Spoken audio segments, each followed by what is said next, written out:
हमारे चैनल को सब्सक्राइब करें और बेल आइकन दबाएं। हाय, मैं हूं आदित्य श्रीवास्तव और आप मुझे अभिजीत के नाम से जानते हैं। For more episodes of CID, subscribe to live crime and hit the bell icon. मतलब वो थोड़ी रफ एंड टफ है, कॉन्फिडेंट है, इंडिपेंडेंट है और मैं बिल्कुल शांत स्वभाव का चुपचाप काम करने वाला। अच्छा, वैसे आप कुछ बता रहे थे, आपका भी बहुत अच्छी है वो प्यारी सी और जैसे मैं सोचता हूँ बिल्कुल वैसी ही है वो। लेकिन मेरी वाली तो खतरों से खेलती है। खतरों से खेलती है? वो कॉप है, CID officer.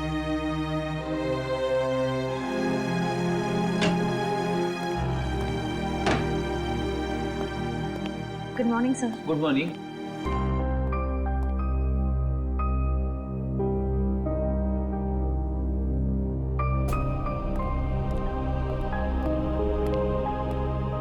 Good morning sir.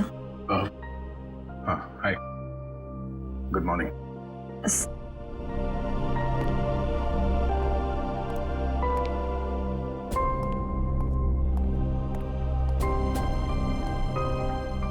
Sir आप ठीक तो है ना? हाँ ठीक हूँ। क्यों, क्या हुआ? आप कुछ परेशान लग रहे हैं। परेशान? नहीं, ऐसी कोई बात नहीं, बस वो थोड़ा काम को लेके। सर मुझे बताइए ना, मैं आपकी मदद कर देती हूँ। नहीं, मैं मैनेज कर लूंगा। वैसे सिद्धार्थ कैसा है?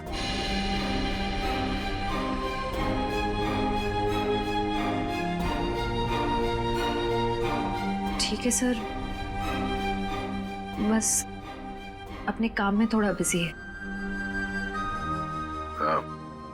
मैंने उससे बात की थी, अच्छा लड़का है, काफी कॉन्फिडेंट लगता है। हाँ सर, आज के जमाने का है, हर चीज को लेकर काफी स्ट्रेट फॉरवर्ड है।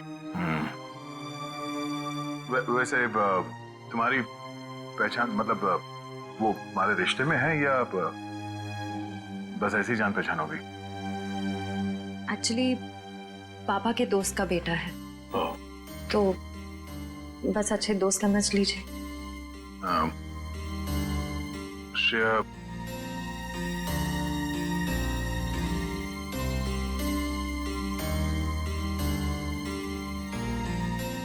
मेरा वो लेटर पढ़ा, तुमने जवाब नहीं दिया। कौन सा लेटर सर? हाँ?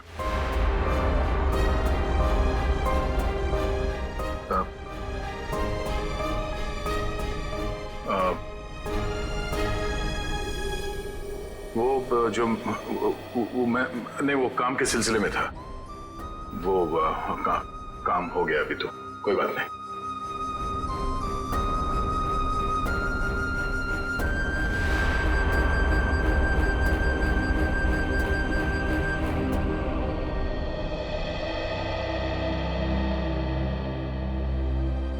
Letter?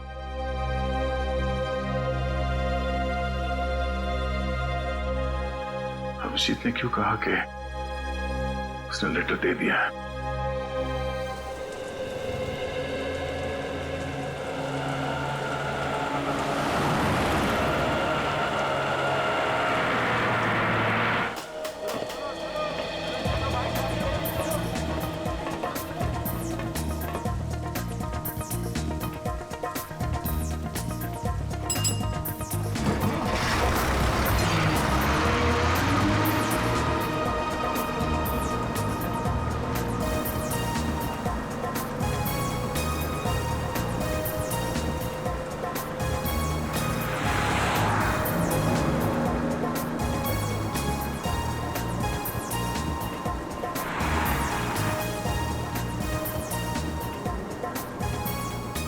Ticket, ticket, hello, ticket है? टिकट, टिकट, टिकट मैंने लिया था। कहाँ रख दिया मैंने?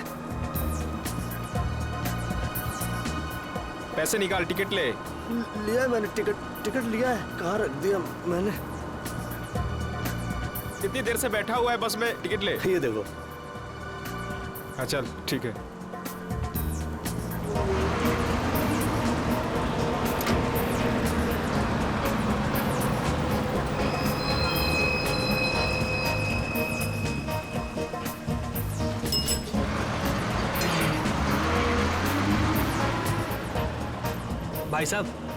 भाई साहब मुझे थोड़ा खिड़की की सीट पे बैठने दीजिएगा। भाई साहब प्लीज बैठने दीजिए। भाई साहब मुझे साइड में बैठने से उल्टी आती है, खिड़की की सीट पे बैठने दीजिए ना। तुमको बोल रहा है, तुमको समझ नहीं आ रहा? तुमको समझ नहीं आ रहा? तुमको भागो यहाँ से। जाता हो ना, इतने भड़कते क्यों हो? आइए भाई साहब, आप यहाँ बैठिए। कुछ ज्यादा ही नाटक इसका, लगता है बस इसके बाप की है। मैं काफी पहले से देख रहा हूँ, हिला हुआ है ये। अरे एक सीट तो मांगी थी, ऐसे रिएक्ट करा जैसे इसकी जायदाद मांग ली हो।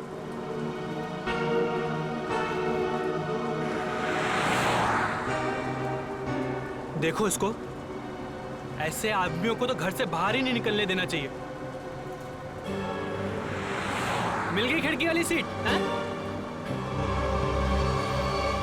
पता नहीं क्यों ये लोग घर से बाहर निकलते हैं।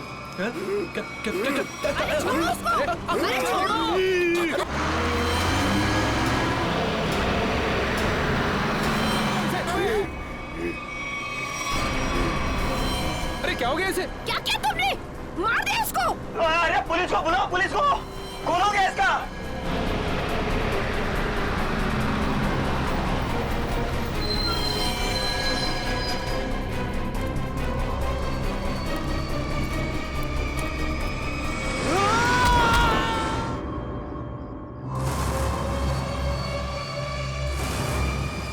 सर ये वरुण है, गला घोट कर जान ली गई है इसकी।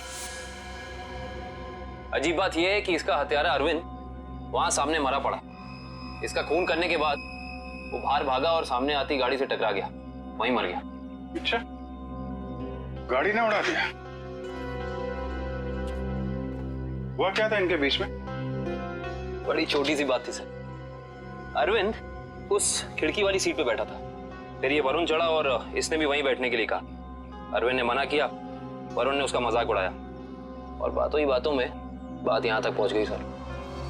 कमाल है, इतनी छोटी सी बात के लिए खून कर दिया। दरअसल इस रूट पे ये ऐसी दूसरी वारदात है सर। पहली बार में क्या हुआ था? पहली बार का अपराधी विनोद सर गुस्से में आके उसने एक आदमी की जान ले ली। फिर वहां की भीड़ ने जब उसको पकड़ना चाहा तो वो भी सड़क की तरफ भागा और सामने आती गाड़ी के सामने कूद गया, वो भी मर गया। पुलिस ने कहा कि ये गुस्से में किया गया मर्डर है और हत्या का केस है। पुलिस ने फाइल बंद कर दी। अच्छा,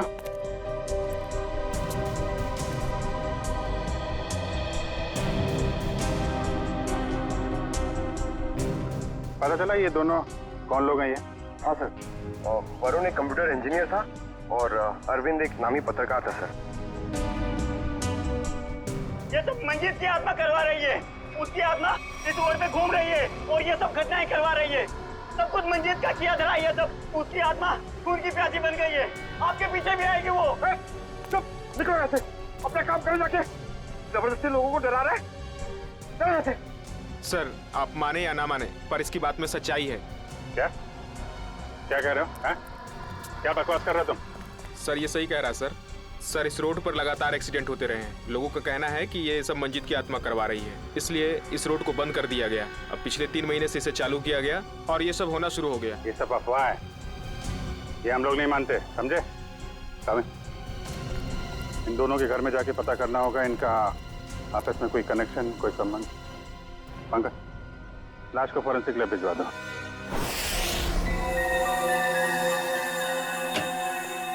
कम सर। मंगज सर, हमने अरविंद का घर चेक कर लिया सर, उसमें और वरुण में कोई संबंध नहीं। अरविंद एक पत्रकार था और वरुण एक कंप्यूटर इंजीनियर। सर ये दोनों एक दूसरे को जानते तक नहीं थे।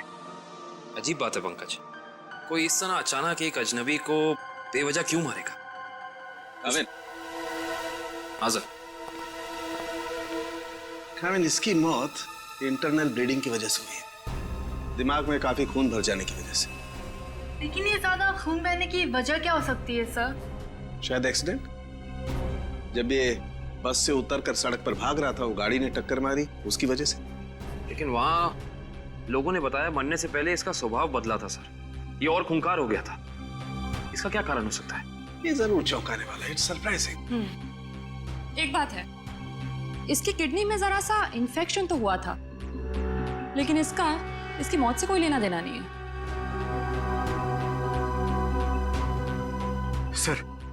सर अब तो बात पक्की हो गई है सर, मंजीत की आत्मा पाषाण रोड पे मंडरा रही है सर। पंकज, कैसी बातें कर रहे हो तुम? आत्मा वात्मा कुछ नहीं होती। सच ये है कि किसी ने मंजीत की आत्मा की आड़ में ये खून किया है। ये खून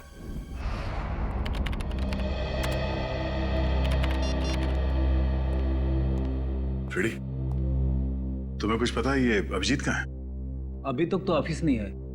कल क्राइम स्पॉट से उनका फोन आया था, उसके बाद से उनका कुछ पता नहीं है।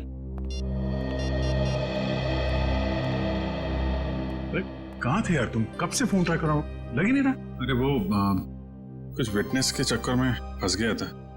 फोन भी रूट गया यार, कभी चलता है कभी नहीं चलता है। चलो वो छोड़ो, मुझे तुमसे कुछ पर्सनल बात करनी है। मुझे भी तुमको कुछ बताना है यार। जी मुझे यार, मैंने श्रेया को लेटर नहीं दिया। क्या? मगर तुमने तो मुझसे कहा कि तुमने उसे वो लेटर दे दिया। हाँ कहा था, लेकिन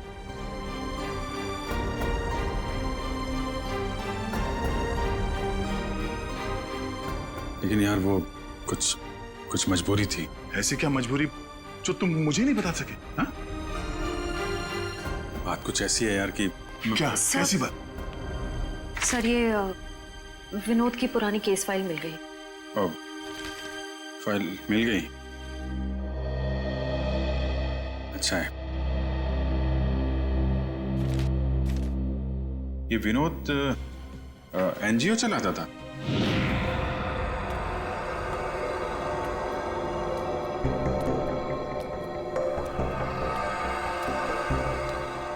बस स्टॉप पे किसी बात पे एक आदमी से हाथापाई हुई, विनोद बौखला गया और उसने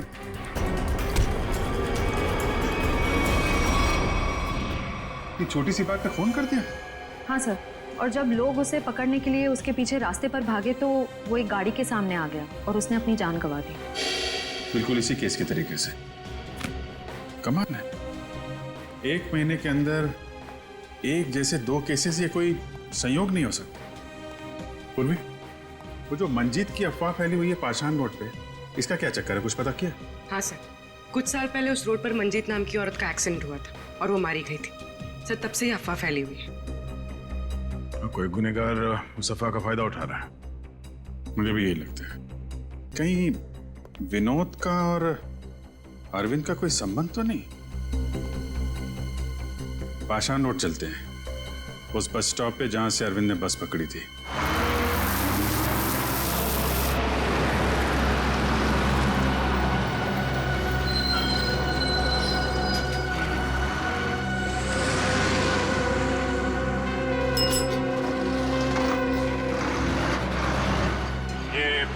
अरविंद रोज इसी स्टॉप पे चढ़ता था ना?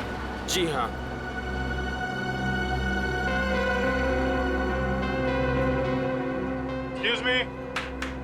Excuse me, 1 minute. देखिए हम लोग सीआईडी से हैं। कल जो बस में हादसा हुआ था उसके बारे में आप लोगों से थोड़ी पूछताछ करनी है।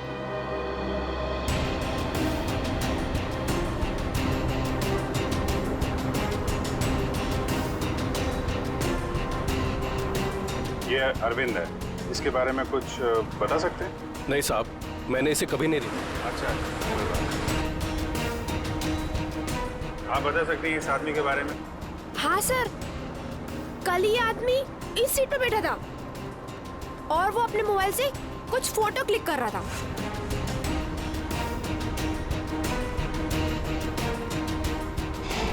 सर मगर अरविंद की बॉडी पे या उसके आसपास हमें कोई फोन नहीं मिला था। अच्छे से चेक किया था। Excuse me. जी कहिए। हम सीआईडी से हैं। पाषाण रोड पर कुछ दिन पहले मिस्टर विनोद की मौत हुई थी। उस सिलसिले में आपसे कुछ पूछताछ करनी है। जी पूछिए।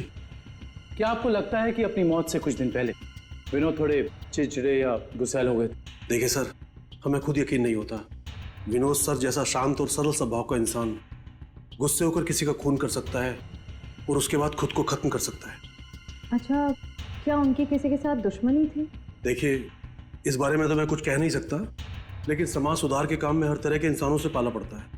कौन कौन से मुद्दों पर वो काम कर रहे थे? पीने के पानी को लेकर लोकल ऑफिसर से लड़ रहे थे वो, और दूसरा औरतों को सही सुरक्षा देने का मुद्दा उठाया था उन्होंने। और कुछ? सर, निकोली ऑयल कंपनी के खिलाफ तेल में मिलावट के मुद्दे को लेकर कोर्ट में केस किया था सर ने। निकोली oil company? Okay, thank you.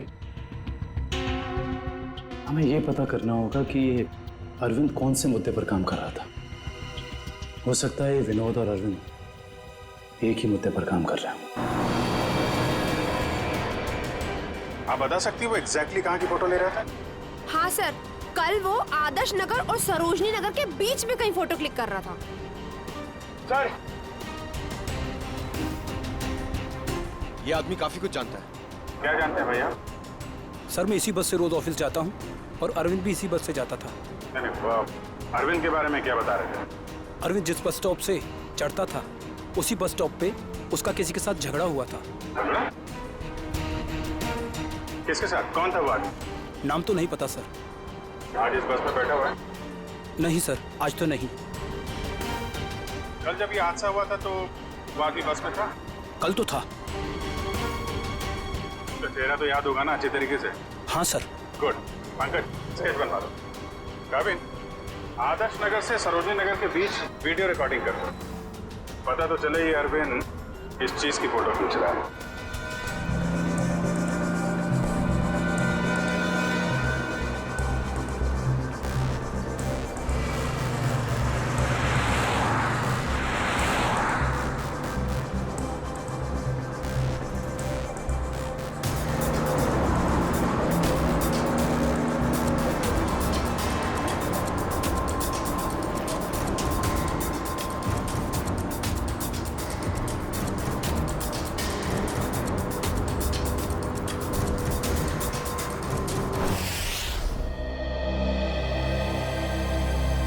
Sir, bus stop पे जिस बंदे का अरविंद से झगड़ा हुआ था, सर स्केच को क्रिमिनल डेटाबेस से मैच करके देखा, लेकिन कोई भी मैच नहीं मिला सर।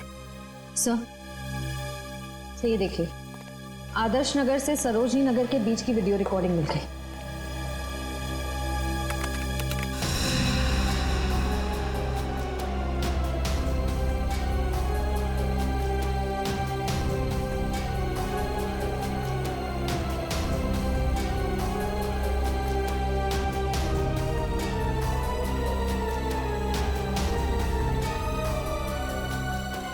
अरे, इसमें तो दूर दूर तक सिर्फ खाली जगह दिखाई दे रही है। एक मिनट, पॉज करो, रिवाइंड करके फिर से प्ले करो।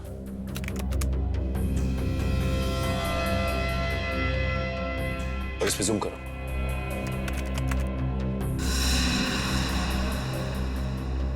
निकोली ऑयल कॉर्पोरेशन। निकोली ऑयल कॉर्पोरेशन? इस कंपनी का मुद्दा तो विनोद की केस फाइल में था, जिसके खिलाफ उसने कोर्ट में केस फाइल किया था। पंकज, अरविंद की फाइल लेकर आना।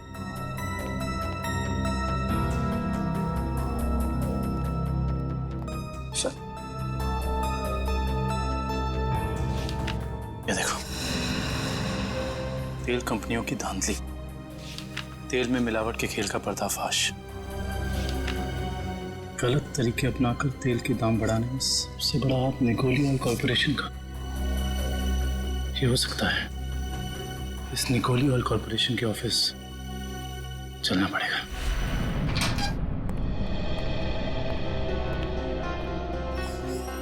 कौन है आप लोग? और आप लोगों की हिम्मत कैसे हुई बिना परमिशन के हमारे केबिन में घुसने की?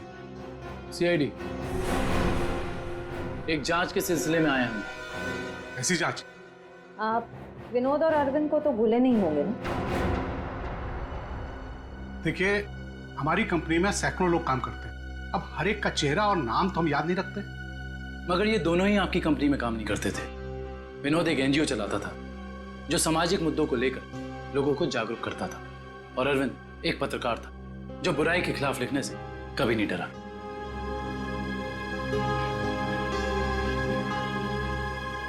लोगों ने आपके कंपनी के खिलाफ आवाज भी उठाई क्योंकि आपकी कंपनी तेल में मिलावट कर रही थी और गैर कानूनी ढंग से तेल के दाम बढ़ाने की कोशिश कर रही थी। देखिए, ऐसा कुछ भी नहीं है। इस केस में कोर्ट ने हमें बेगुनाह ठहराया है। लेकिन सर, अरविंद और विनोद का खून हो गया है। क्या आप मुझ पे शक कर रहे हैं? जी हाँ, आप शक के दायरे में, और गलती से भी ये शहर छोड़ के जाने की कोशिश मत करना।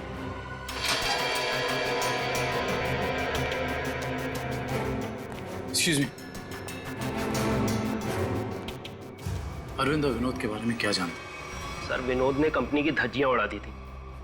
उसकी वजह से जगमोहन जी को काफी नुकसान हुआ था और वो तेल के दाम भी नहीं बढ़ा पाए थे। सर, एक बार तो वो भेस बदल के कंपनी में घुस आया था कंपनी के खिलाफ सबूत इकट्ठे करने के लिए, लेकिन पकड़ा गया सर, और फिर उसे उठा के बाहर फेंक दिया गया था।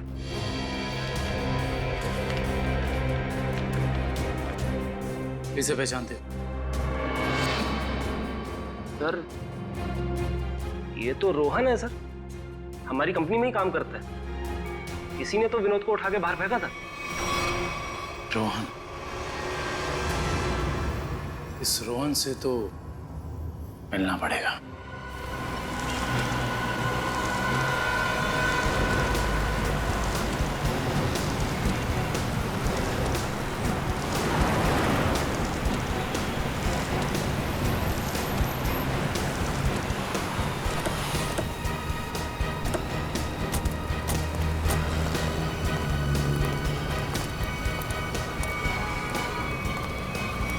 नहीं रोहन, अभी तुम कहीं नहीं जाओगे। कौन है आप लोग? सीआईडी। हाँ तो अगर मैं तुम्हारी जगह होता ना तो ये सुन के मेरे हाथ पैर कांप जाते। लेकिन मैंने कुछ किया ही नहीं है, तो मैं डरूं क्यों?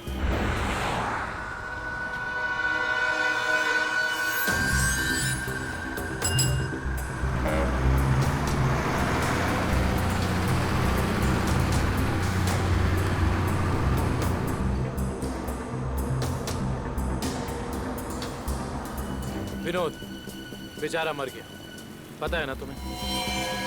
किसी के मरने जीने से मुझे क्या करना है? 1 महीने पहले तुम्हारा उससे झगड़ा हुआ था कंपनी में। हाँ, वो कंपनी के खिलाफ कुछ सबूत ढूंढ रहा था। मेरे बॉस के कहने पर मैंने उसे कंपनी से बाहर कर दिया। इसमें गलत है क्या मैं? और वो पत्रकार अरविंद, उसके साथ भी तो तुम्हारा झगड़ा हुआ था ना? वो भी कंपनी के बारे में कुछ न्यूज़पेपर में छापने वाला था।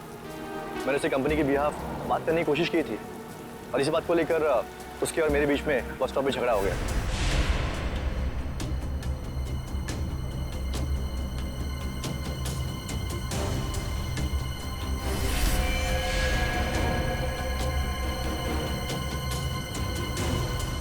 पता नहीं कहाँ से लोग आ जाते हैं।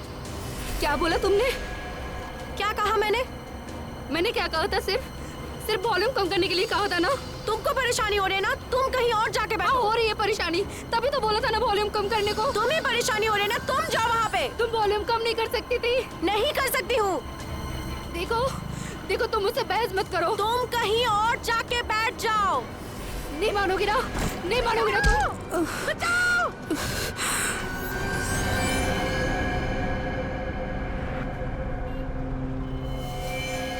हम जानते हैं कि जिस दिन अरविंद की मौत हुई उस दिन तू उसी बस में था। ये बता, जब विनोद की मौत हुई तो तू कहाँ था? मैं याद दिलाने के लिए बता दूं, उस दिन 23 जून था और सुबह का टाइम था, morning, just to remind you. हाँ, मैं कंपनी में ही था, वो टाइम कर रहा था।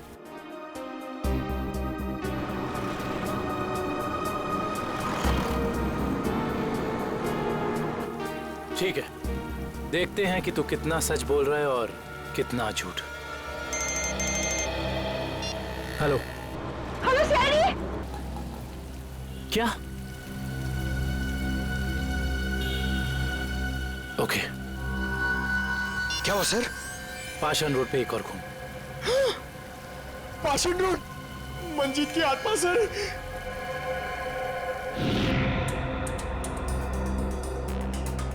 सर इसका नाम गीता है। इसने अपनी साथ वाली पैसेंजर मीरा पे हमला किया और फिर खुद ही मर गई। अजीब बात है श्रेय, पिछले दोनों केसेस में अरविंद और विनोद की मौत एक्सीडेंट से हुई, फिर इस केस में ये अपने आप कैसे मर गई? सर मीरा को होश आ गया sir.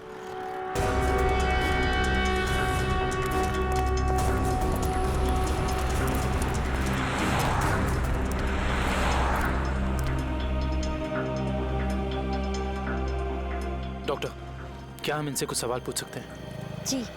Thank you. Meera ji, सिर्फ एक दो सवाल। क्या आप गीता को पहले से जानती थी? नहीं सर, आज पहली बार ही मिले थे हम लोग। पता नहीं छोटी सी बात पे ऐसे ही भड़क गई। वाकई चौंकाने वाली बात। आप प्लीज याद करने की कोशिश कीजिए, आपको कुछ भी ऐसा याद आ रहा है, कुछ अनोखा, कुछ डिफरेंट? हाँ सर, उसकी आंखों में वो वैश्यपन, जैसे खुद के ऊपर कोई कंट्रोल ही नहीं है उसका। शुक्रिया, thank you so much. Doctor साहब, आप इन्हें ले जा सकते हैं। Thank you. Okay sir. Sir समझ में नहीं आ रहा, ऐसा क्या हो गया था जिसकी वजह से विनोद, अरविंद और गीता तीनों अपने आप पे से कंट्रोल खो बैठे? यही दोष है, कुछ तो ऐसा है जो हमारे हाथ नहीं लग रहा। देखते हैं, शायद डॉक्टर सालुंके के हाथ लग जाए।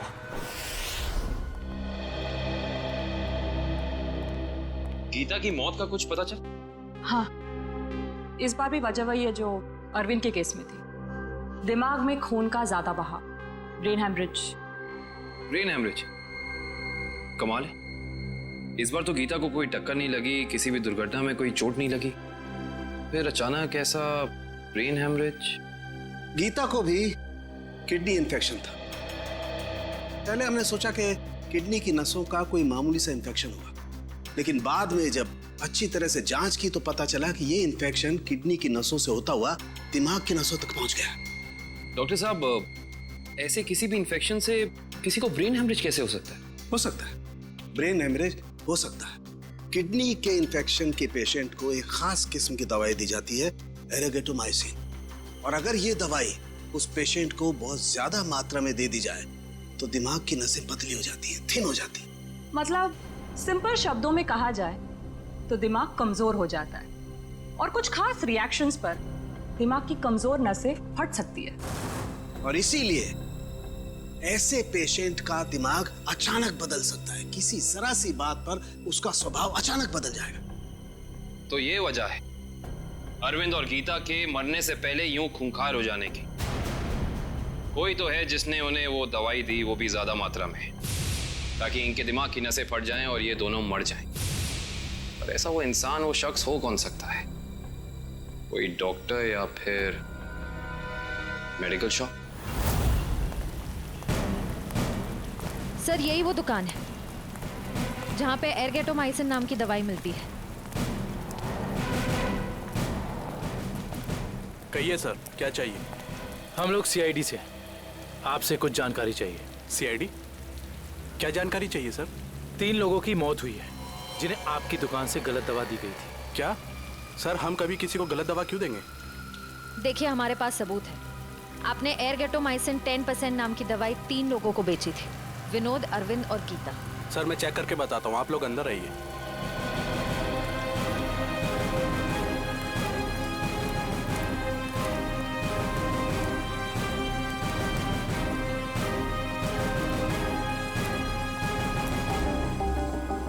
ये देखिए सर, इन तीनों को एरगेटोमाइसिन 2% बेचा गया है, ना कि 10%। लेकिन हमारे पास फॉरेंसिक सबूत है कि उन्हें एरगेटोमाइसिन 10% दिया गया है। सच तो ये है कि आपने दवाई बेची 10% की और बिल बनाया 2% का। मैडम, हम ऐसा क्यों करेंगे? ना तो हम करप्ट हैं और ना बेईमान। वो भी पता चल जाएगा। ये बताइए कि पिछले 2 महीने में एरगेटोमाइसिन 10% का कितना स्टॉक था आपके पास? सर एक्चुअली ये दवा कम बिकती है, इसलिए हमने इसकी 20 बोतल मंगाई थी। और बेची कितनी? सर 8 बोतल। तो आपने 20 मंगवाई, उसमें से 8 बेच दी, उस हिसाब से आपके पास 12 और बोतल। जी सर। राइट? जी सर। कहाँ रखते हैं अपनी ये दवा? आइए सर दिखाता हूँ।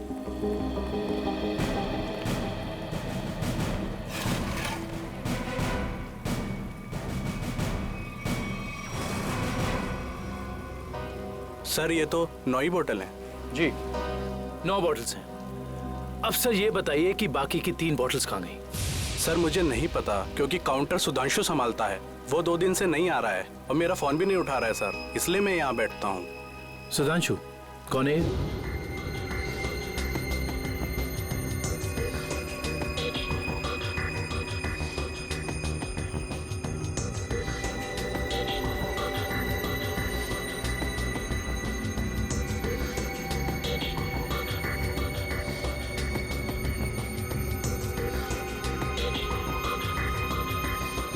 मेरे यहाँ काम करता है सर। इसका नंबर और एड्रेस दीजिए मुझे। जी सर। जी डॉक्टर साहब, जी पता चल गया, उन तीनों को यही दवा दी गई थी। और इतना ही नहीं, इसको फिरामिन नाम के सॉल्ट का इंजेक्शन भी दिया गया था, जिससे इस दवाई का असर काफी तेज हो जाता है, जिससे दिमाग की नसें एकदम पतली हो जाती हैं, फट जाती हैं और दिमाग में ब्लीडिंग शुरू हो जाता है उसी वक्त जब खूनी चाहता हो। और डॉक्टर साहब, इन सारी चीजों को होने में तकरीबन कितना वक्त लगा होगा? ज्यादा से ज्यादा 5 से 7 मिनट बस। ओके डॉक्टर साहब, थैंक यू। हमें बस ये पता करना होगा कि वो कौन है जिसने विक्टिम्स को फिरामिन का इंजेक्शन दिया और जिसकी वजह से उन्हें ये अटैक आया। सर पता नहीं आप लोग मुझसे क्या चाहते हैं सर। सर मुझे कुछ भी याद नहीं सर। आगे चलो, तुम्हारी याददाश्त सब वापस ले आएंगे।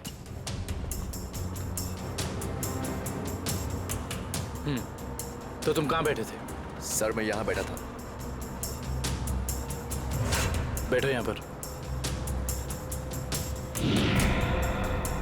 अब बताओ, अरविंद कहाँ बैठा था, क्या कर रहा था और उसके साथ कौन था?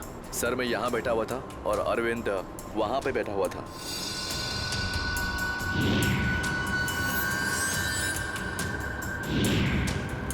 वहाँ खिड़की के पास? हाँ जी सर, मैं ज्यादा कुछ भी नहीं जानता सर, मैं कह रहा हूँ आपसे। सर मैं बताऊं? हाँ बोलो। उस दिन ये बच्चे अरविंद की आगे वाली सीट पे बैठ के फोटो निकाल रहे थे। ये बच्चे? हाँ सर। आप हमें वो पिक्चर्स दे सकते हैं जो 2 दिन पहले आपने इसी रास्ते पर खींची थी? मैंने खींची थी, आप देख सकते हैं।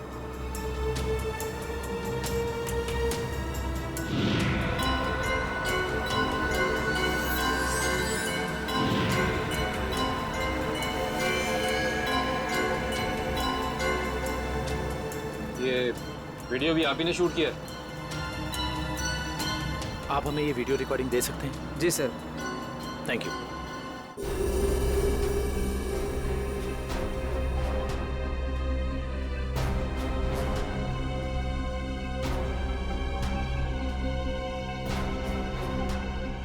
देखो सर, काफी देर से कुछ हरकत कर रहा है।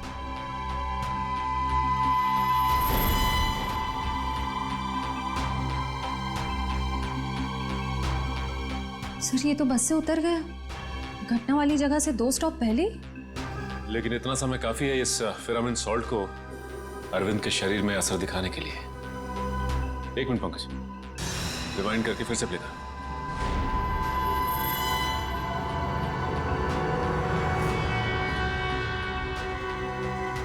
कोई छोटा सा डांट या कोई नुकीली चीज मारी उसने अरविंद की तरफ, जो उसके शरीर में चुभ गई और चला गया वो सॉल्ट अरविंद की बॉडी में।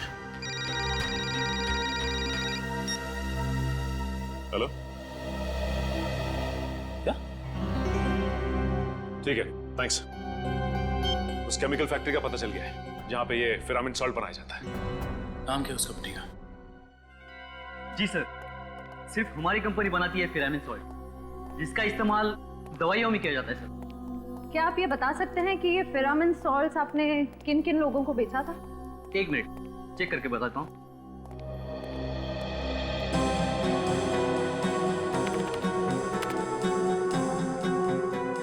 जी पिछले 2 महीने मैंने 30 लोगों को बेचा ये। इनको देखिए, क्या वो 30 कस्टमर्स में से ये भी एक थे? हाँ ये भी है, इसका नाम मनोज है, ये हमारा कस्टमर है। इस मनोज का फोन नंबर और एड्रेस है आपके पास? जी हाँ है, 1 मिनट देता हूँ। जी सर, ये रहा उसका फोन नंबर और एड्रेस। आपकी कभी मनोज से फोन पर बात हुई है? हाँ हुई है। तो फिर आप फोन नंबर ही दीजिए, क्योंकि एड्रेस तो उसने गलत ही दिया होगा और इस फोन नंबर के जरिए हम उसका असली एड्रेस पता कर लेंगे। अच्छे दिन आने वाले हैं दोस्तों। अपना बॉस बड़ा दिल वाला है, कुछ ही दिनों में हम सब करोड़पति हो जाएंगे। एक बात अच्छी तरह से सुन ले मनोज, अगर मेरे हिस्से में से कोई घपला हुआ ना तो मैं किसी को नहीं छोड़ूंगा। अरे कुछ नहीं होगा, अपना बॉस जबान का बड़ा पक्का है, बस खेल। सर नंबर यहीं पे प्लीज। Karan charge.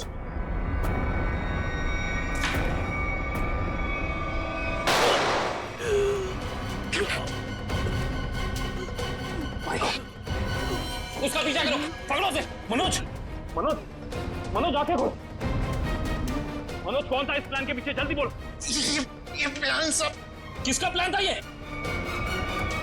बोलो। मर गया।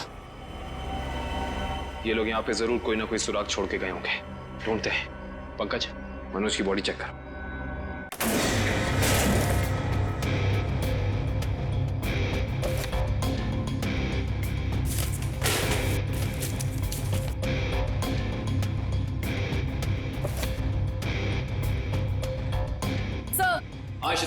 सर किसी कंपनी के पेपर्स मिले हैं।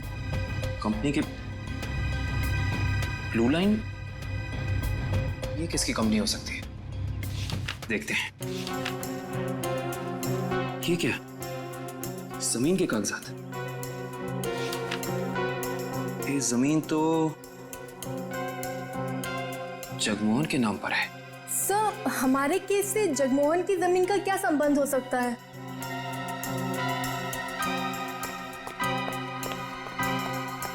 सर वो तो भाग गया। सर सर इसकी जेब से फोन मिला सर। लास्ट मैसेज एक बॉस का है, उसने कहा है कि 5 बजे रचना बिल्डिंग पे मिलना। अब तो पता करना ही होगा ये बॉस आखिर है कौन।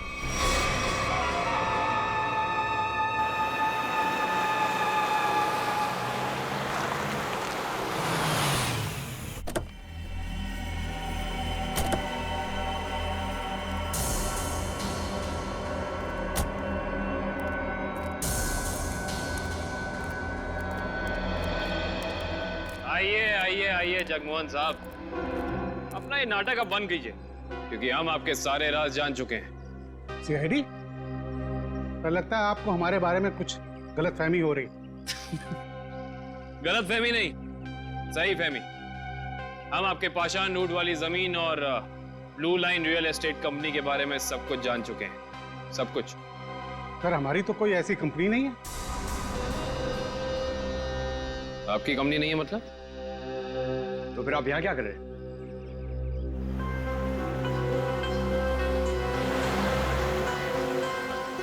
आपसे तो हम बाद में बात करते हैं, पहले जरा इन लोगों से निपट लें।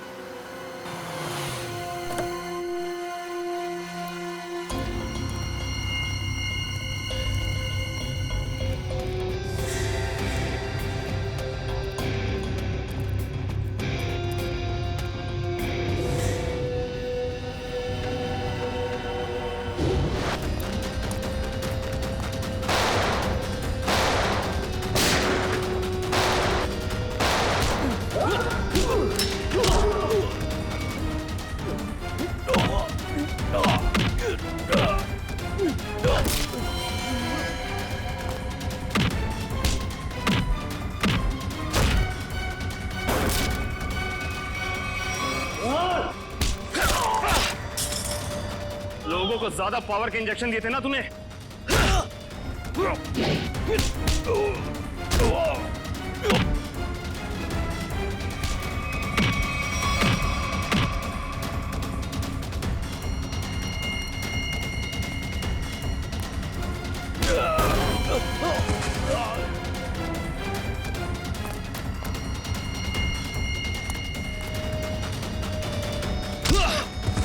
अब तुझे पता चलेगा असली पावर क्या होती है।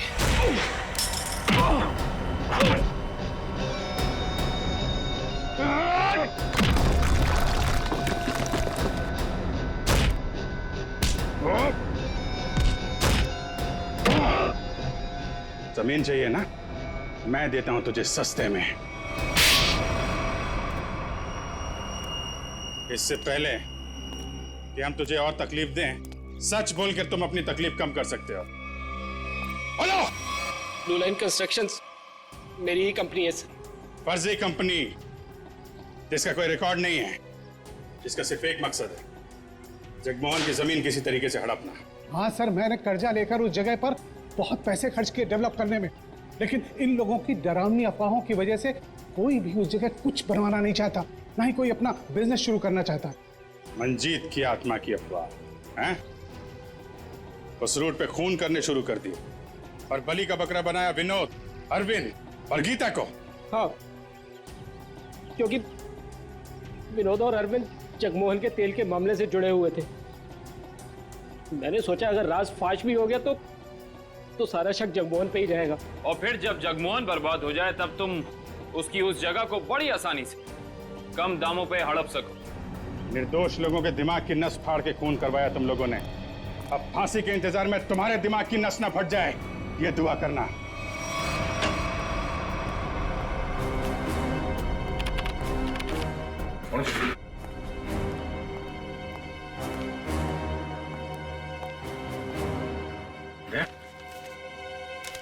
मुझे तुमसे बात करनी है अकेले में। तो माँ, बात कुछ ऐसी है कि मैं सर मुंह मीठा कीजिए। हाँ सर, अभी ले लो। किस खुशी में? श्रेया और सिद्धार्थ की शादी पक्की हो गई। अरे सब लोग लड्डू ले लो भाई, अरे ले लो लड्डू ले लो।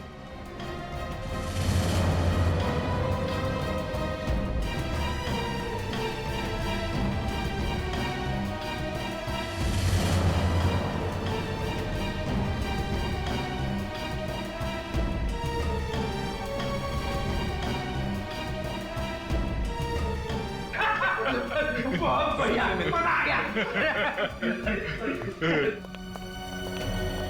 Congrats. Thank you. Congratulations.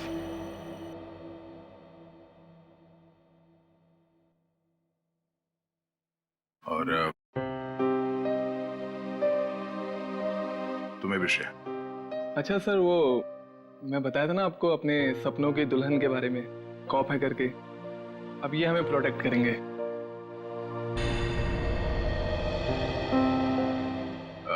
तुमने बहुत सही फैसला लिया है सिद्धार्थ।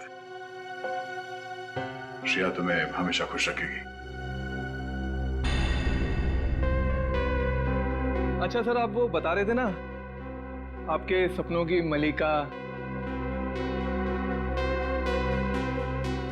तुमने अपने प्यार का इजहार कहा कि नहीं करा उससे?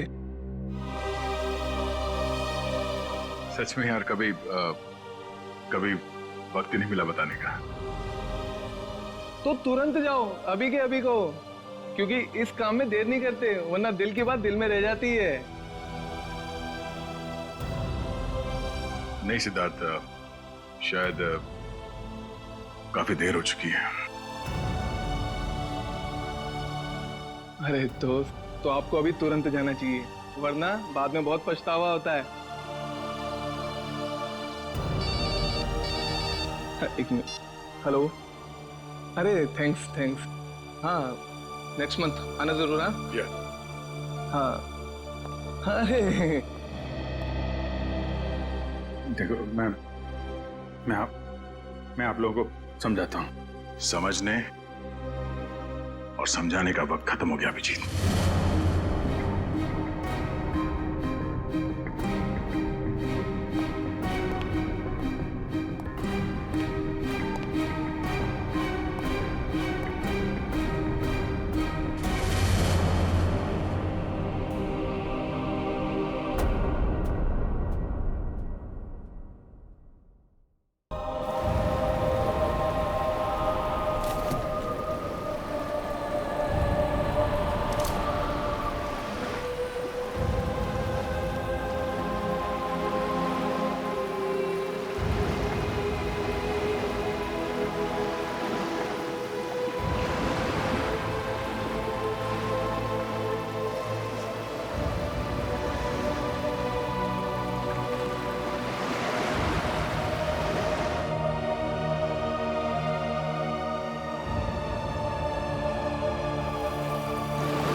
सर बोलिए ना, क्या बात है? नहीं वो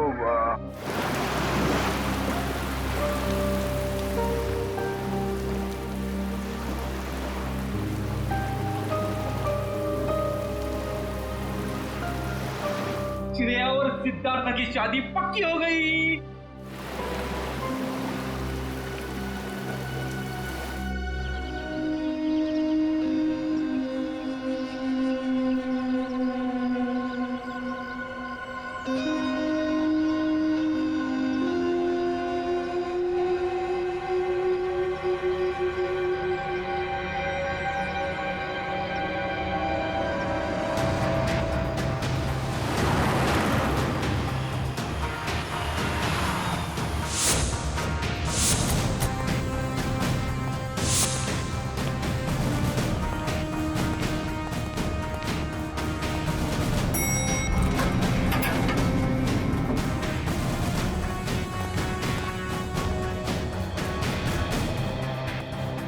कहाँ है लाश?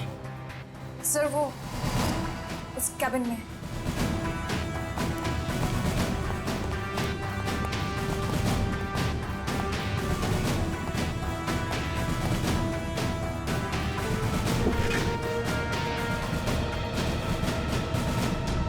सर एक गोली लगी है सीने में।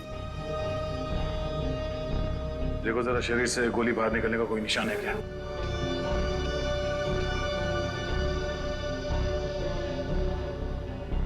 नहीं सर, कोई एग्जिट वोल्ड नहीं है। गोली बाहर निकलने का कोई जख्म नहीं है।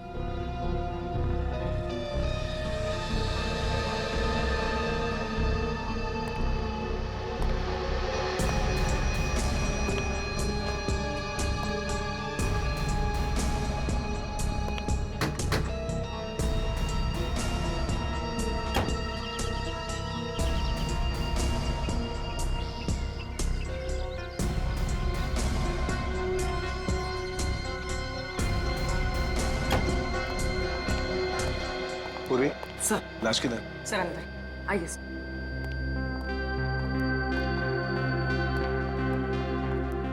Hi there. क्या बात है? तुम्हारा खास दोस्त कहाँ है? अभिजीत? इस आदमी के शरीर में गोली लगी है और कोई एग्जिट वुंड नहीं है।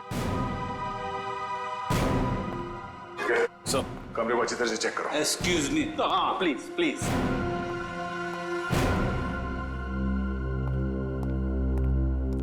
ये तारिका क्या हुआ है? ये तो एकदम उखड़ गया था। कुछ गलत तो नहीं कह दिया मैंने?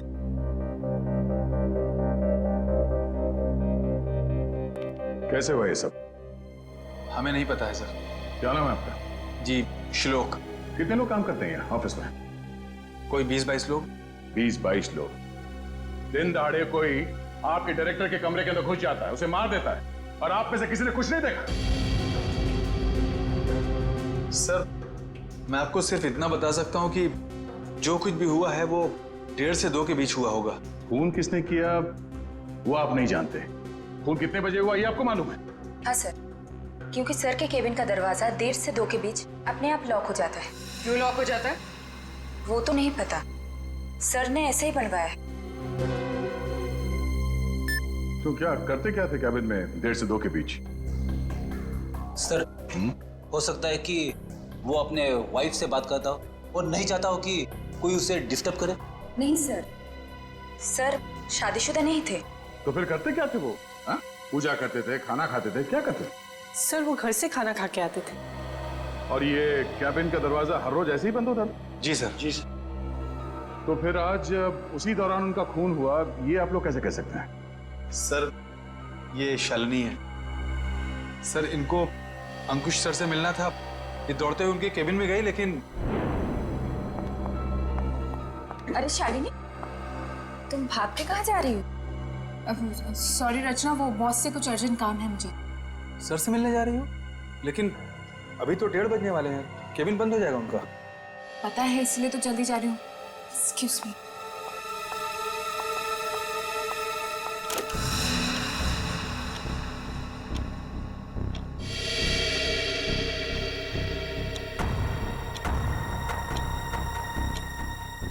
और आधा घंटा वेट करना पड़ेगा।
क्या हो गया बॉस को? तो इसीलिए आप लोगों का मानना है कि दरवाजा बंद होने के बाद उनका खून हो? हाँ सर। सर कैबिन में कोई हथियार नहीं मिला। सर हो सकता है कमरे में कोई ऐसा मैकेनिज्म हो जिससे गोली खुद ब खुद चल गई हो।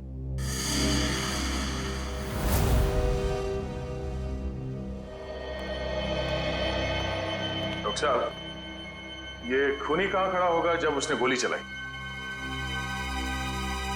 ये देखो, यहाँ टेबल पर खून के छींटे पड़े हुए हैं। इसका मतलब साफ है खूनी वहां खड़ा था जब तुम खड़े हो। और ये अंकुश यहाँ था। सामने से खूनी ने गोली चलाई जो अंकुश के सीने में आकर के लगी और गोली लगते ही अंकुश यहाँ जमीन पर गिर गया। और अगर गोली किसी मैकेनिज्म से चलाई गई है तो मैकेनिज्म इसी लाइन में होनी चाहिए। बिल्कुल। रेडी निखिल, जरा देखो कोई मैकेनिज्म दिखता है क्या? मैकेनिज्म? हाँ, जिस वक्त अंकुश की मौत हुई उस वक्त ना कोई कमरे में बाहर से अंदर आया और ना कोई अंदर से बाहर गया। आप लोगों को पता है कि मौत कितने बजे हुई? हाँ, ऑफिस स्टाफ का कहना है कि दोपहर को 1:30 से 2 बजे के बीच। सही है। राइगर मोर्टिस लाश की जकड़न भी यही बता रही है।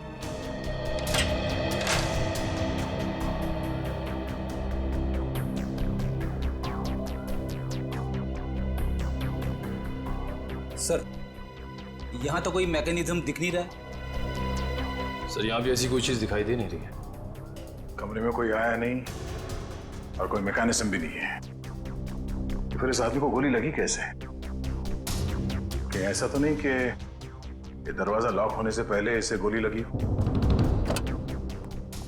एक बात बताइए, आप में से किसी ने ये दरवाजा बंद होने से पहले अंकुश को जिंदा देखा था? No sir. नहीं सर।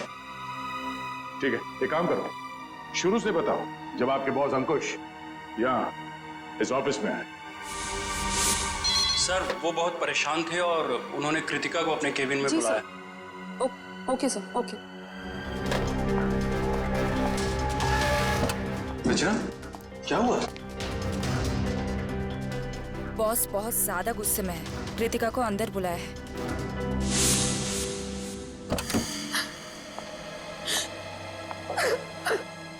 क्या हुआ कृतिका?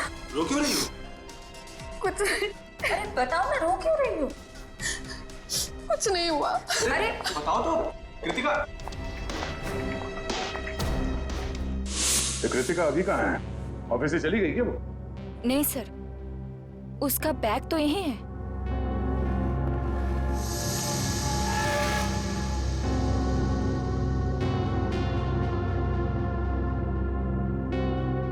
जब कृतिका कैबिन से बाहर निकली तब अंकुश जिंदा था? हाँ सर। उसके बाद कौन गया कैबिन के अंदर?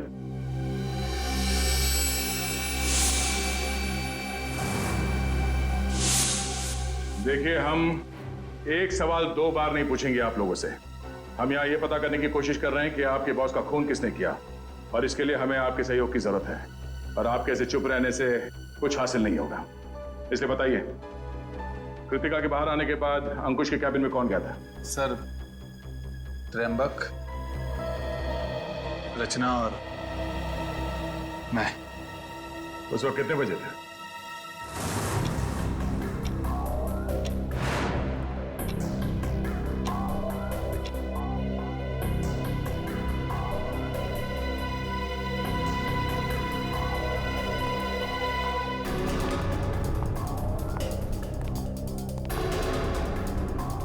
सर, क्या हुआ?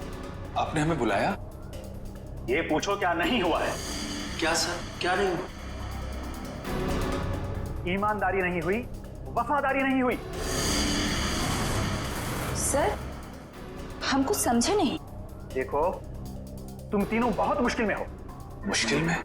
हाँ, मुझे ये पता चला है कि तुम तीनों में से कोई एक हमारे डिजाइन्स कॉम्पिटिटर्स को बेच रहा है। नहीं सर, हम ऐसा नहीं कर सकते। हाँ सर, मुझे तो ये भी नहीं पता कि हमारे कंपटीटर्स है कौन। मेरे पास सबूत है और मैं तुम तीनों को जेल भिजवा सकता हूं, लेकिन मैं ऐसा नहीं करूंगा। चुपचाप शाम के 5 बजे तक मुझे बता दो वो आदमी कौन है। हाँ, उसकी नौकरी तो नहीं रहेगी, लेकिन उसे मैं जेल जाने से जरूर बचा लूंगा। लेकिन सर, हम लोग... मेरे पास ज्यादा समय नहीं, जितना मैंने कहा है उतना करो। तो कोई कंपनी के सीक्रेट्स बेच रहा था? हाँ? सर, अंकुश जरूर भड़का होगा इस धोखे से। कोई भी भड़केगा। बहुत तकलीफ होती है जब उसका कोई करीबी उसे धोखा देता है।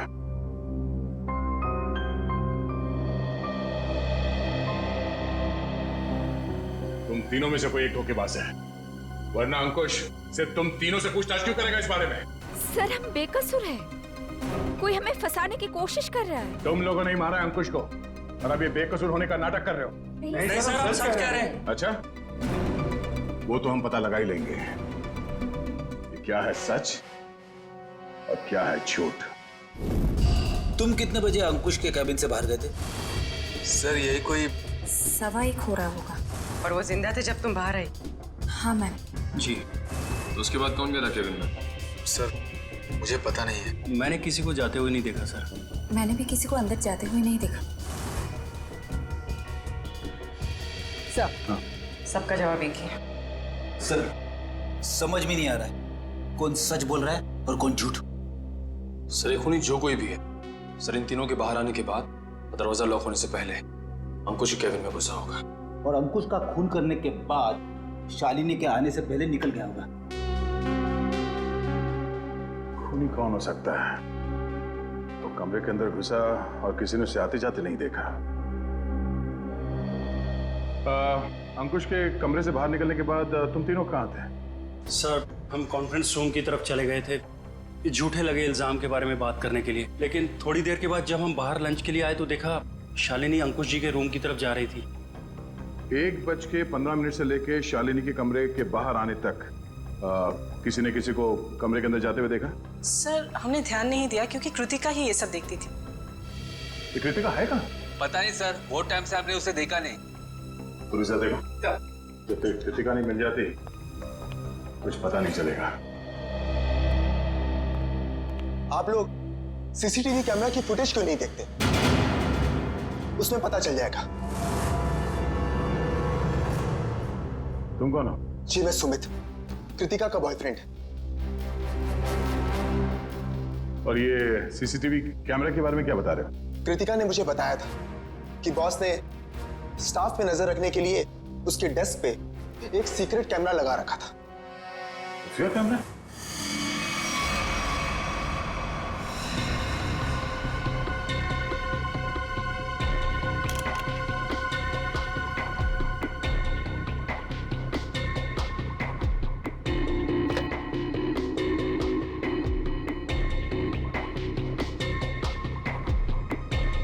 यहाँ पे तो कोई कैमरा दिख ही नहीं रहा है। खुफिया कैमरा है, छुपा के रखा होगा।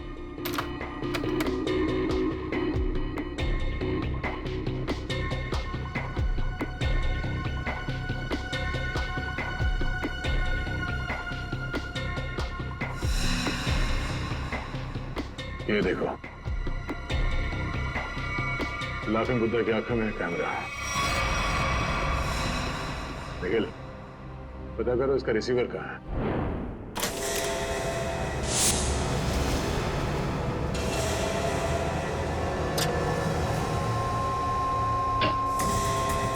मैम, आशिता, मम्मी देखिए। अरे कृतिका, कृतिका, संभाल के। कृतिका, जाओ। कृतिका, कृतिका। क्या हो रही? सर इसने आत्महत्या करने की कोशिश की। सर जहर निकाल। इसे हॉस्पिटल ले जाना होगा। पीछे एम्बुलेंस उसमें डालो, जल्दी। कृतिका, ले जाओ। क्या हुआ? संभाल के। निखिल, उस खुफिया कैमरे का रिसीवर मिला? हाँ सर, उस सीक्रेट कैमरा का ये सब मिल गया है। गुड, जरा फुटेज प्ले करो। देखते हैं रचना, त्रिंबक और श्लोक के निकलने के बाद अंकुश के कमरे में कौन गया था।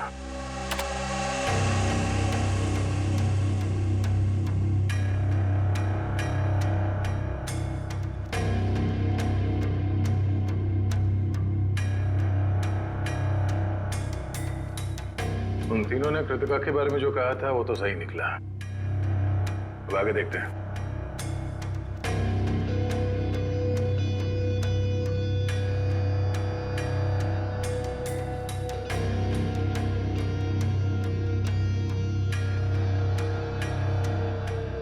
देखते हैं इस खुफिया कैमरा की आंखों ने ऐसा कुछ देखा है कि जो यहाँ काम करने वाले 20-22 लोगों ने नहीं देखा, और अंकुश की मौत हो गई।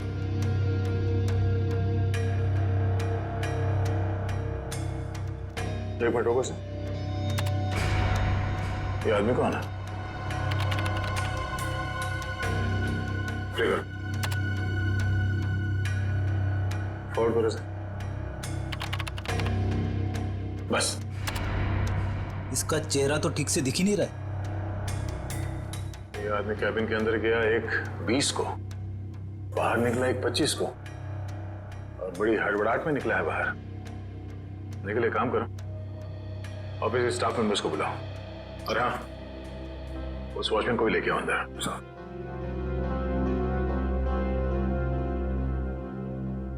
आइए सब।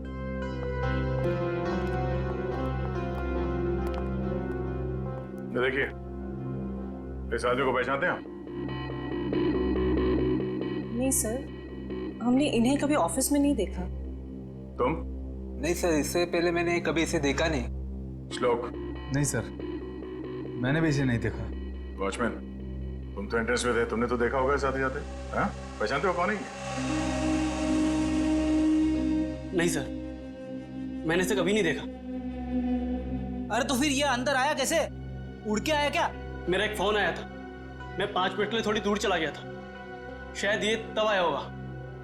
अच्छा, निखिल, एंट्रेंस में जो कैमरा है उसका फुटेज चेक करो।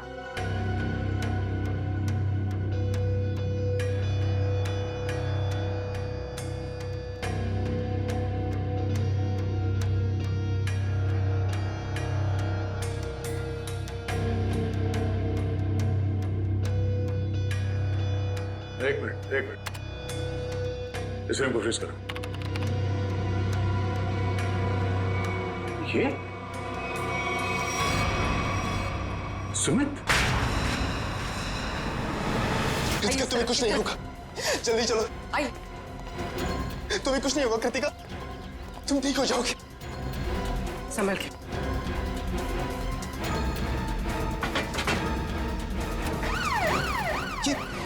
नहीं जा रहा।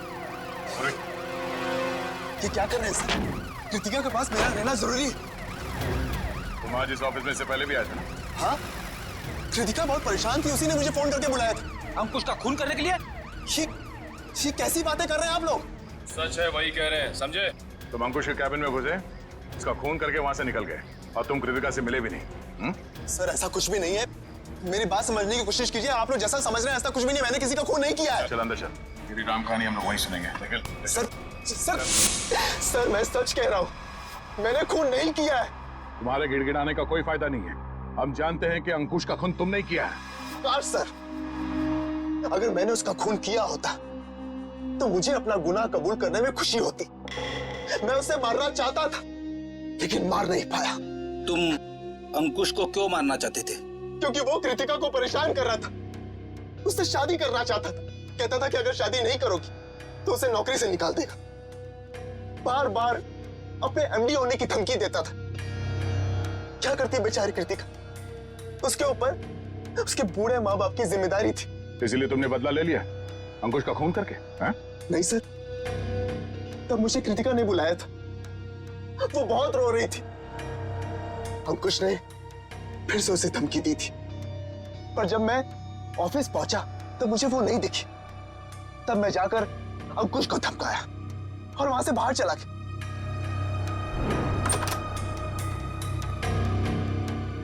कौन हो तुम? बहुत हो गया अंकुश, कृतिका से दूर रहना, वरना क्या करोगे? जान से मार दूंगा तुझे।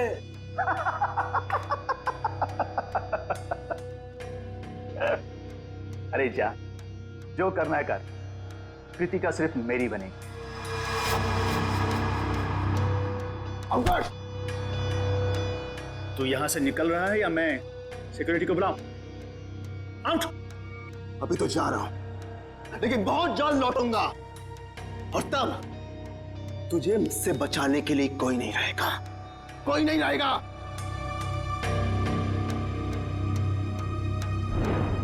हमारे पास सबूत है। तुम 1:20 में अंकुश के कमरे के अंदर गए थे और ठीक 1:25 को बाहर निकले थे। क्यों? फिर भी मैं बार बार यही कहूंगा कि मैंने खून नहीं किया है। देखो सुमित, दया सर को गुस्सा मत दिलाओ। सीधी तरीके से मान जाओ कि खून तुमने किया है, क्योंकि तुम्हारे जाने के बाद यहाँ की स्टाफ शालिनी जब कैबिन में गई तब अंकुश मरा पड़ा था। सर मेरा विश्वास कीजिए, मैंने खून नहीं किया है। प्लीज मेरा यकीन कीजिए आप लोग। याद दिखो। सर, गन पाउडर की स्मेल। तो स्प्रे देना। एक मिनट।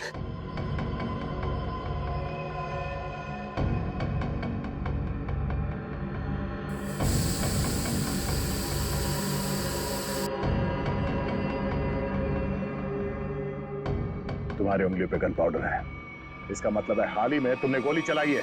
नहीं सर, अंकुश का खून तुमने ही किया है। मैंने गोली नहीं चलाई सर। तो फिर ये गन पाउडर तुम्हारी उंगलियों पे कैसे है? सर प्लीज सर, मेरा विश्वास। गन पाउडर कैसे आया तुम्हारे हाथ पे? सर वो मेरे पास मेरी अपनी गन, उससे गलती से चल गई थी जब मैं आज अपने घर पर था। तुम्हारे पास अपनी गन है? लाइसेंस है? हाँ? नहीं। तो गैर कानूनी तरीके से गन रखी थी तुमने? हाँ? सिर्फ और सिर्फ अंकुश को मारने के लिए। अगर आज उससे कोई नहीं मारता तो मैं शायद उसे जरूर मार देता। तो गन कहाँ रखी है तुमने? बाहर फ्लावर पॉट में। गन को बाहर क्यों छोड़ा तूने? हाँ? क्योंकि कृतिका ने मुझे कसम दी थी कि मैं अपने साथ गन अंदर लेकर ना आऊं, वरना गुस्से में मैं कहीं उसके बॉस को मार ना दूं, इसलिए बाहर छोड़ दी। चल दिखा वो गन कहाँ है।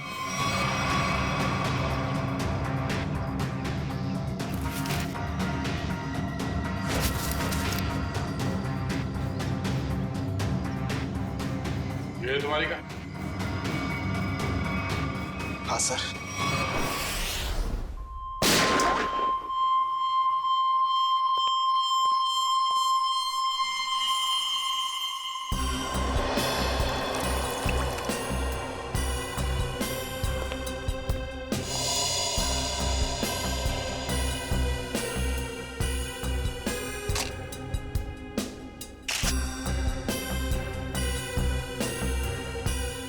मेरी समझ में नहीं आ रहा है कि आप लोग मेरी गन को चेक क्यों कर रहे हैं, जबकि मैं इसे ऑफिस में लेकर गया ही नहीं था। दोनों बार प्लांट में ही छिपा दिया था। तुम कितना सच बोल रहे हो कितना झूठ अभी पता चल जाएगा। भैया तो मैच होती है। ये गोली और अंकुश के शरीर में जो गोली मिली है वो गोली, दोनों मैच होती है। इसका मतलब साफ है अंकुश को इसी गन से गोली मारी गई है।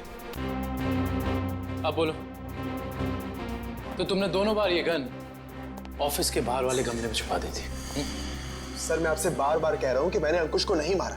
जब मैं उसके कैबिन से बाहर निकल रहा था तो वो जिंदा था। जरूर मुझे कोई फंसाने की कोशिश कर रहा है। तो मतलब तुम्हारी गन अपने आप गमले से बाहर आई, अंकुश जी को गोली मारी और फिर आके गमले में छुप गई। और ये कहानी है सर? अरे मैं कोई कहानी नहीं बना रहा हूं, मेरा विश्वास कीजिए। एक सेकंड, कॉल। क्या? हाँ, मुझे याद आ गया। जैसे ही मैं अंकुश के कैबिन से बाहर निकल रहा था, उसके मोबाइल पर एक कॉल आया था।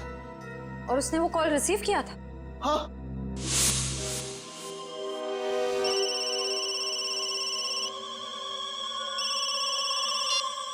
हाँ बोल। पंकज, अंकुश का मोबाइल चेक करो। सर। अगर अंकुश ने एक कॉल रिसीव किया है तो शायद वो तुम्हारे निर्दोष होने का सबूत हो।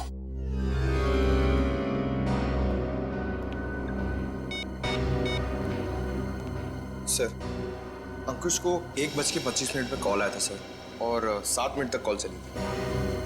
7 मिनट? 1:25 को कॉल आया था। दरवाजा बंद होता है ठीक 1:30 बजे, यानी कि दरवाजा बंद होने के 2 मिनट बाद तक ये कॉल चला।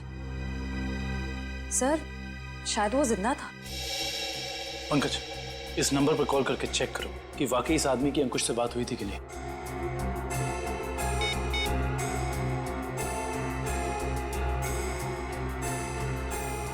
अंकुश नहीं, मैं सीआईडी ऑफिसर पंकज बोल रहा हूँ। अच्छा एक बात बताइए, आपने आज अंकुश को फोन कॉल किया था? आपकी बात हुई थी उससे? अच्छा, लगभग कितने मिनट तक बात हुई थी? 5 से 7 मिनट। अच्छा ठीक है, थैंक यू वेरी मच। नहीं, कोई टेंशन। सर, 7 मिनट तक बात हुई थी सर। देखा सर, मैं सच कह रहा हूं, मैंने अंकुश को नहीं मारा है। इसका मतलब सुमित खूनी नहीं है। तो फिर खूनी कौन है? कहीं खूनी पहले से ही तो कैबिन में छुपकर नहीं बैठा था और दरवाजा लॉक होते ही उसने अंकुश को गोली मार दी और फिर वहां बैठकर इंतजार कर रहा था।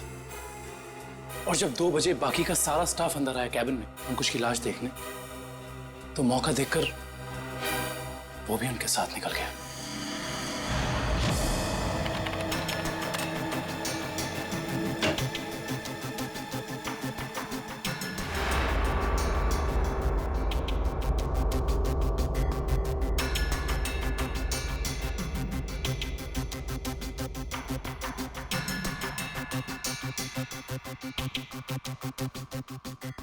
ये देखिए सर, शालिनी के चीखने के बाद जो 6 लोग कैबिन के अंदर आए थे, वही 6 लोग कैबिन से बाहर गए। इसका मतलब है कैबिन के अंदर कोई छुपा हुआ नहीं था। कैबिन के अंदर कोई छुपा हुआ नहीं था।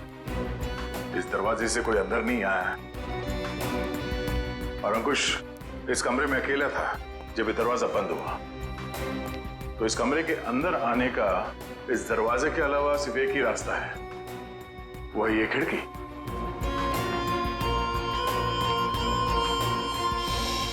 मगर जब हम लोग इस कमरे के अंदर आए तो ये खिड़की अंदर से बंद थी।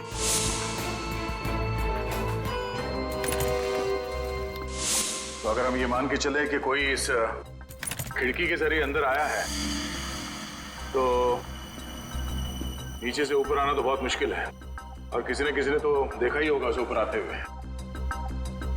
दूसरा रास्ता बचता है ऊपर, टेरेस से।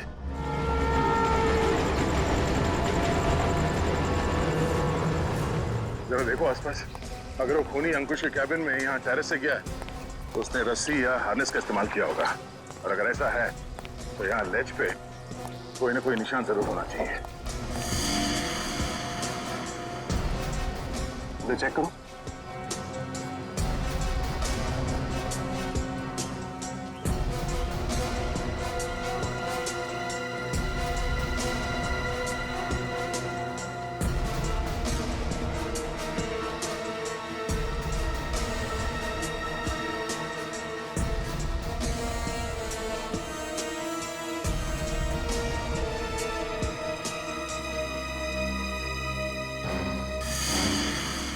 ये देखो, यहाँ पर निशान है।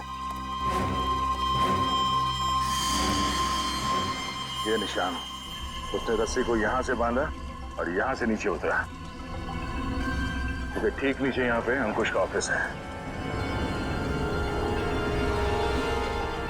और फिर रस्सी सपोर्ट के लिए शायद वहां उस पे बांधा होगा। ये देखो, रस्सी के घिसने का निशान है यहाँ पे।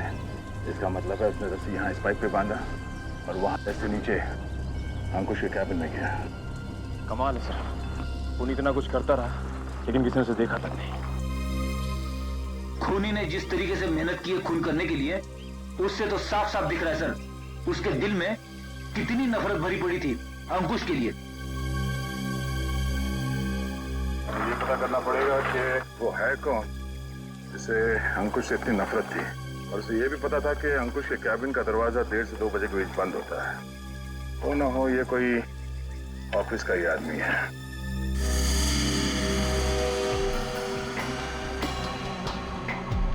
खूनी टेरेस से रस्सी के सहारे नीचे उतरा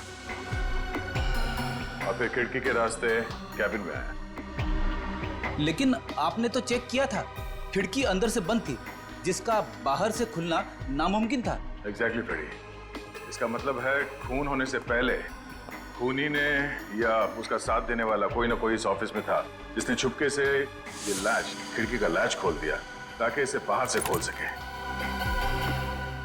फिर सर खूनी ने खिड़की को अंदर से लॉकअप किया। ये शायद तब हुआ होगा जब ऑफिस के बाकी के स्टाफ मेंबर्स अंकुश की लाश देखने के लिए कैबिन के अंदर घुसे। खूनी यहाँ से अंदर आया और उसने अंकुश को गोली मार दी। गोली चलने की आवाज नहीं, शायद गन पे साइलेंसर लगा हुआ था। और फिर अपना काम करने के बाद खूनी वापस इस खिड़की से ऊपर चला गया। मगर खूनी ने एक गलती कर दी। वो क्या सर? लैच। जब उसने खिड़की खोलने के लिए ये लैच ऐसे खोला होगा, जाहिर सी बात है उसने ग्लव्स पहनने की तकलीफ नहीं की हो। इसका मतलब खूनी के उंगलियों के निशान उस लैच पे है। हाँ फ्रेडी, और अब ये उंगलियों के निशान ही हमें खूनी के गर्दन तक ले जाएंगे।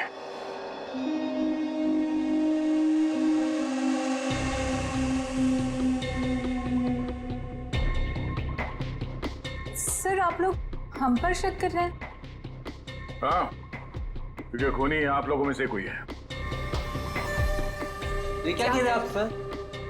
सही कह रहे हैं, थोड़ा इंतजार करो। उस खिड़की के लैच पे जो उंगलियों के निशान मिले हैं, अगर वो आप में से किसी के फिंगरप्रिंट्स के साथ मैच होते हैं तो पता चल जाएगा कि अंकुश का खूनी कौन है।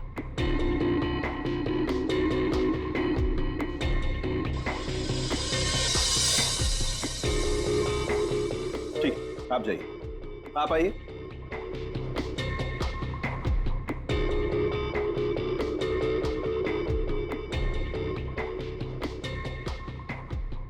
ठीक, जाइए। दया, इन सब लोगों के फिंगरप्रिंट्स तो ले लिए, अब जरा इन्हें मैच करके देखते हैं। ठीक है सर। हाँ?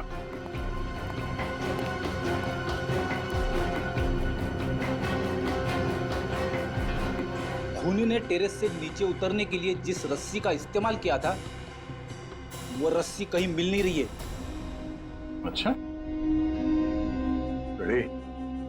वो रस्सी यहाँ ऑफिस में होनी चाहिए। ढूंढो, देखो कहाँ है वो रस्सी।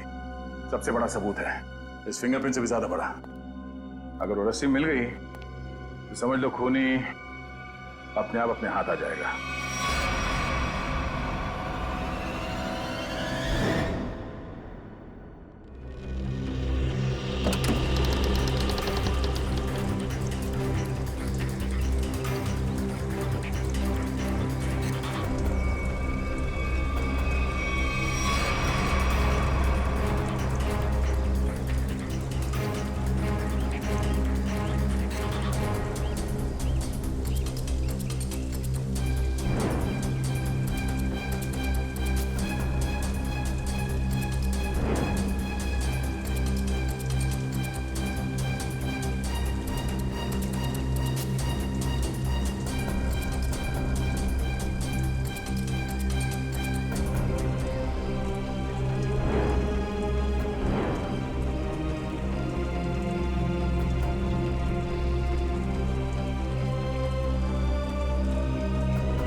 सॉरी भाई दया।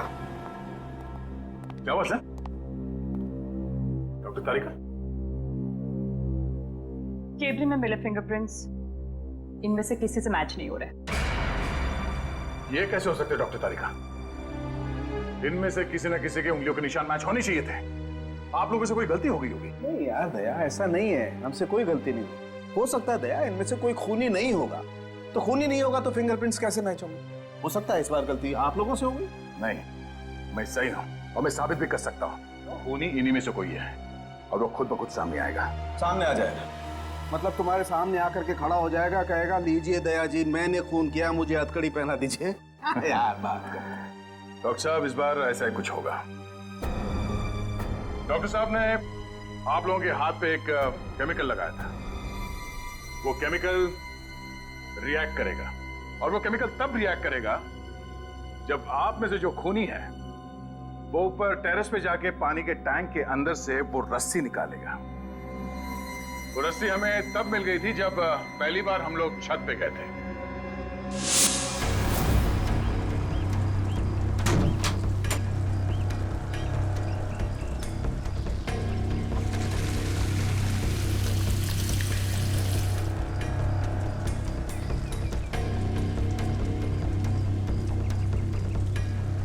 पूरी तैयारी के साथ आया था।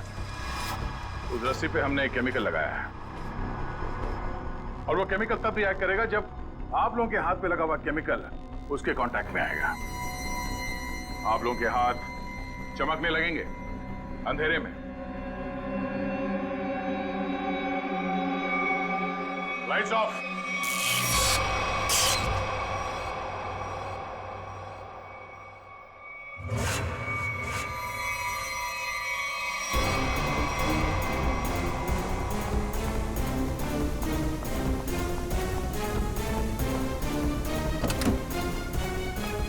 बस बहुत भाग लिया, अब और नहीं।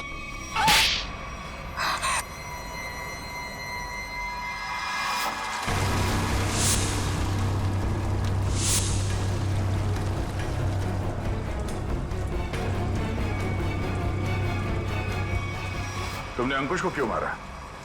तुम्ही कंपनी के सीक्रेट्स बेच रही थी ना? और जब अंकुश तुम तीनों से पूछताछ कर रहा था, तुम जानती थी कि तुम्हें उससे छुटकारा पाना है। हाँ? मैं बहुत पहले से ही जानती थी कि मैं पकड़ी जा सकती, इसलिए मैंने प्लान बना के रखा था कि जब भी मौका मिलेगा मैं अंकुश को मार दूंगी। तो तुमने अपने प्लान में सुमित को कैसे फंसाया और क्यों फंसाया? उसने क्या बिगाड़ा था तुम्हारा? मेरी सबसे अच्छी सहेली को मुझसे दूर कर दिया था। मैं और कृतिका अच्छे दोस्त हुआ करते थे, लेकिन जब से सुमित उसकी जिंदगी में आया था तब से कृतिका उसकी बातें करती रहती थी। सुमित ऐसा है, सुमित वैसा है, सुमित ने ये किया, सुमित ने वो किया, सुमित सुमित सुमित। इस सुमित से मुझे नफरत होने लगी थी। दिन रात उसके साथ फोन पे लगी रहती थी। इस सुमित के चक्कर में वो मुझे भूल गई थी। और आज सर के केबिन से निकलने के बाद कृतिका ने जब सुमित को फोन करके बताया कि गन को कहीं छिपा देना, मैं अपनी सहेली को मैं वापस पाना चाहती थी और यही सही मौका था सुमित को फंसाने का। इसलिए तुमने अंकुश को मारने के बाद अपनी गन सुमित के गन के साथ बदल दी और अंकुश के शरीर पे जो गोली मिली वो उस गन के साथ मैच हो गई, जिसकी वजह से सुमित फंस गया।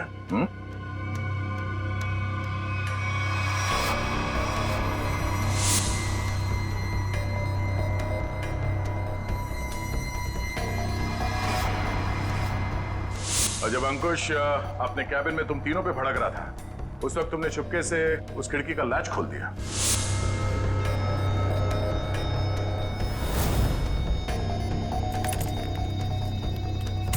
और तुमने मौका पाके विंडो का लैच तब लॉक किया जब सब अंकुश की डेड बॉडी देख रहे थे, है ना?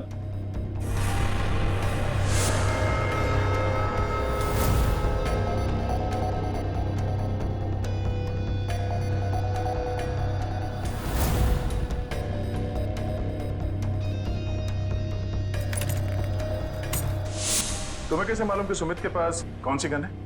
कृतिका ने मुझे एक बार बताया था कि सुमित ने एक नई गन खरीदी है। ठीक वैसी गन मैंने भी खरीदी। और आज जब सुमित दोबारा ऑफिस में आया तो मुझे पता था कि वो गन फिर से कहीं बाहर रख के आया हुआ। और मौका मिलते ही मैंने वो गन बदल दी। क्या फायदा हुआ तुम्हें ये सब करके? हाँ? तुमने एक दोस्त खो दिया, साथ में अपनी आजादी भी। पूर्वी, ले जाओ इसे। Sir, sir.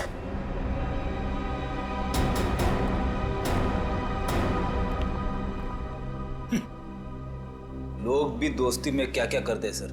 हाँ फ्रेडी, कुछ तो पीठ पे छुरा घोंपते हैं।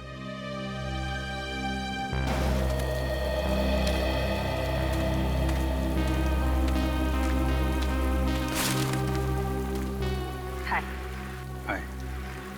झूठ बोला तुमने दया से? हाँ, भाई जैसा ना वो तुम्हारा, इस तरह से दिल दुखाया? कैसी बात कर रहे हो तारिका? मैं तो सपने में भी उसका दिल दुखाने की नहीं सोच सकता। उसको दुख ना हो इसलिए मैंने झूठ बोला। अभिजीत, झूठ के पैर नहीं होते, वो ज्यादा दूर तक चल नहीं सकता। तुम्हें दया को सब कुछ सच सच बता देना चाहिए था। बताया था मैंने सच उसे, कड़वा सच। मैं सिर्फ ये जानने आया था कि श्रेया ने उस लड़के को हाँ बोला है या नहीं। नहीं, वो हाँ बोल दिया श्रेया ने। लेकिन जब मैंने दया का चेहरा देखा, लगा जैसे किसी गोली ने उसके सीने को चीर दिया है।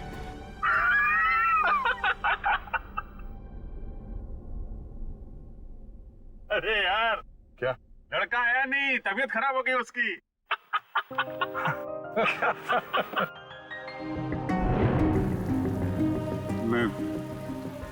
मैं दया को इस हालत में नहीं देख सका। मैंने बात पलट दी। मैंने कहा कि मजाक था। सिद्धार्थ का परिवार तो आया ही नहीं। मैं जानता हूं ये गलत है तारिका, लेकिन ये गलत उस समय मुझे सही लगा। और दया का इतना इंपॉर्टेंट लेटर श्रेया को ना देना, ये भी तुमको सही लगा? क्या लगता है तुम्हें कि मैं जानबूझ के ये सब कर रहा हूं? मैं नहीं चाहता दया और श्रेया एक हो। दुनिया मुझे कुछ भी कहे, मुझे कोई फर्क नहीं पड़ता, लेकिन तारिका तुम मुझे गलत समझ रही हो। बहुत दुख हुआ मुझे, बहुत दुख हुआ। गया था मैं श्रेया के घर वो लेटर लेके। नमस्ते अभिजीत, तुम आओ अंदर आओ। श्रेया से थोड़ा काम था, वो है क्या? हाँ है, बैठो, मैं उसे बुलाती हूँ। बैठ जाओ।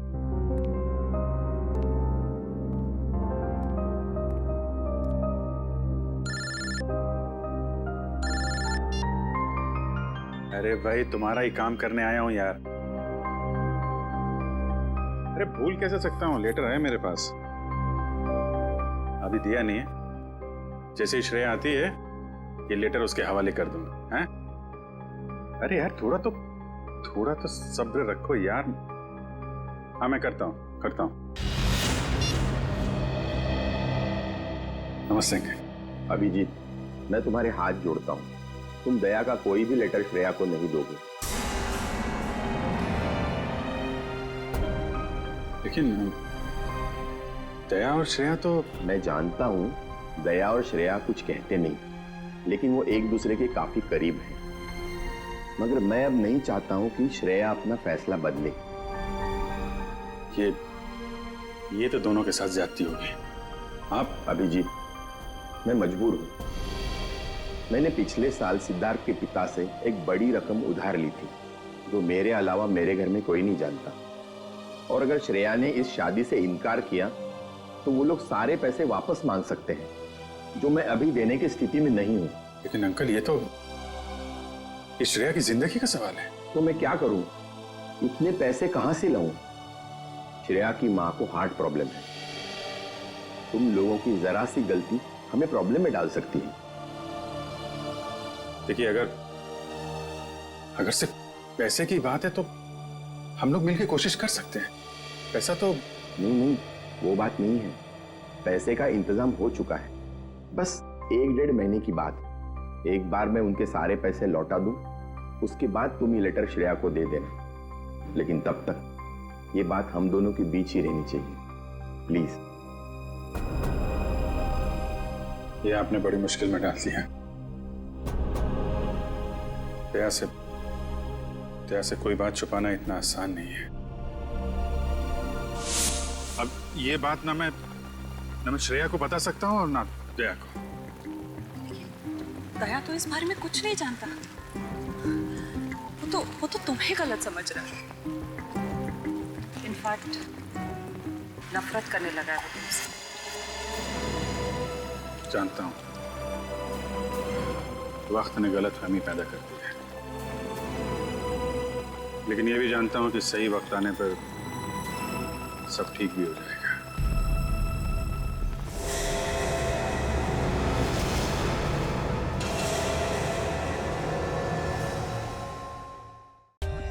For more updates, subscribe to our channel, click the show links and enjoy watching the videos.